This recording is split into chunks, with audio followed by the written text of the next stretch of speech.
Good afternoon, everyone. My name is Daniel Rader, and in this economics video, we will examine long-term decision-making case study as part of Unit 1, Day 15. And the focus question of this lesson is, what decisions should Casey's friends make about their post-high school plans? So this lesson is designed for economics teachers, and it's really to offer some additional support in terms of implementing the financial advice that your students are going to need to be able to offer Casey in their decision for advising their two friends, Noah and Robert, as to whether or not to go to college full time right out of high school, or whether or not they should work before attending college. So in terms of the final product, you have a lot of flexibility in terms of how you may want your students to present their learning to you, their understanding. So for example, in this note to teacher slide provided in day 15, students can communicate their argument via mock text messages, voicemails, video recordings, emails. You can make it as an argumentative paragraph.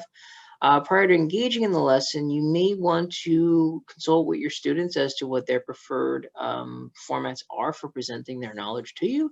And alternatively, you could give them just a list of options to consider when creating their advice for their friends. And again, just some general apps that you may want to look into. If they're going to do something like an audio recording, they may want to refer to the GarageBand app as a very easy tool for recording audio. Or they could also use Flipgrid if they want to use audio recording or video-based recording as well, as they craft their message of advice to their friends. And specifically, this looks at the independent work slide. So when you're asking your students to take the perspective of Casey to try and persuade their two friends, Noah and Robin, you really have to determine what format you want your students to do.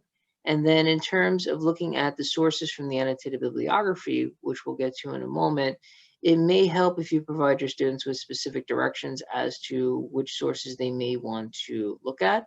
And really, the goal is to frame the advice in terms of economic decisions and really looking at the economic terms, costs and benefits, trade-offs, opportunity costs, and scarcity in terms of their explanations. Now, I made a similar video for students, but for the students, I created the video as a way to help them think through how they might offer their advice. And I also showed some students some approaches that they could use. So I'm leaving the same format open from the video they made from the students. And the students, you may want to recommend that they go back to day 14, where they looked at how long it took to pay off particular student loans, depending on the major that they choose for college. So I pointed out to students that Noah and Robin are thinking of very different careers, and that may influence their decision as to whether or not to attend college. I also noted that students should really read the footnotes when they're provided in any given document, so they can find it not just for additional sources, but to help them with sourcing information as well, especially if you want them to create a reference page as part of their report.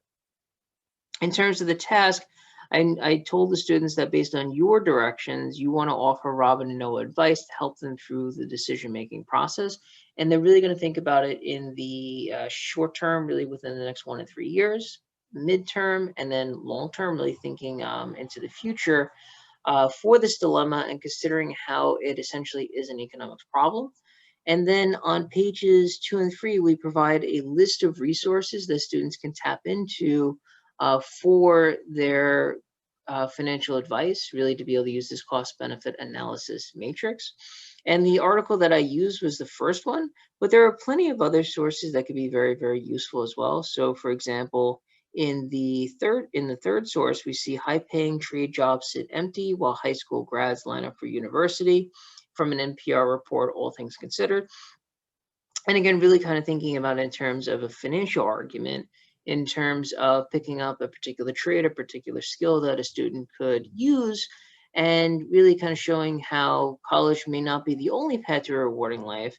However, both high school and their parents are not necessarily weighing all those different options when they make those decisions. So in the cost-benefit analysis matrix, the version that you'll have on the Passport to Social Studies digital curriculum will be a blank document. And there's another video that I made in the series for day 6 where we were evaluating opportunity costs for Casey and whether or not they should attend their school's dance at Econ High. But in this case, it's already filled out, or at least partly filled out. And the dilemma that Casey has to consider is for their friends, Noah and Robin, should they apply to college this year or take some time to work and earn money to put towards their degree? And I ended up copying and pasting the original template for the cost benefit analysis matrix and broke it up to two options. Option one, go to college. Option two, work full time to save money for college. And again, breaking it down into the short term, the medium term, and the long term. And you'll notice also highlighted just in terms of getting students to consider the what we lose in terms of the cost and what we gain in terms of the benefits, and then breaking it down into four parameters: time, social accolades, health, and money. Because not every economic decision involves money, but there are all different factors that influence the choices that we make.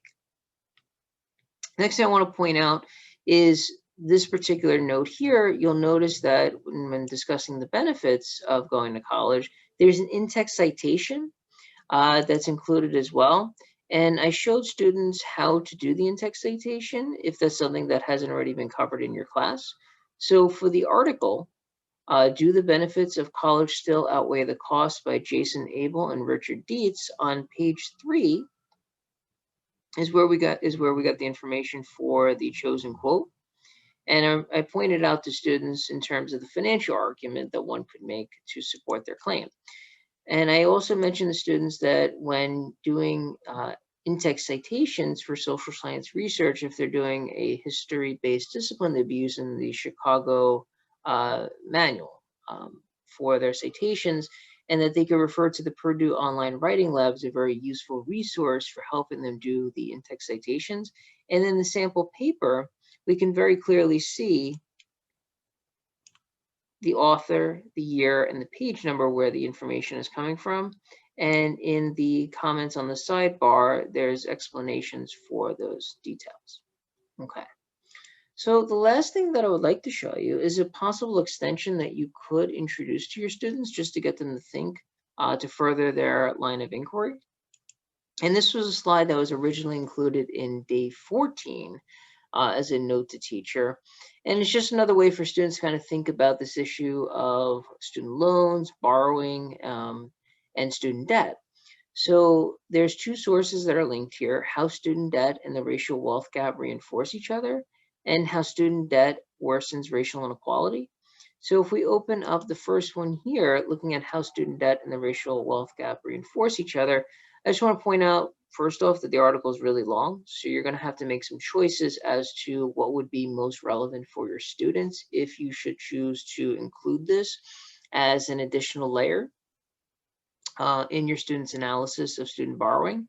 I did find this particular column to be useful, that the writers did provide a snapshot of the takeaways that people should know by reading their article, and it's broken down in a relatively straightforward format.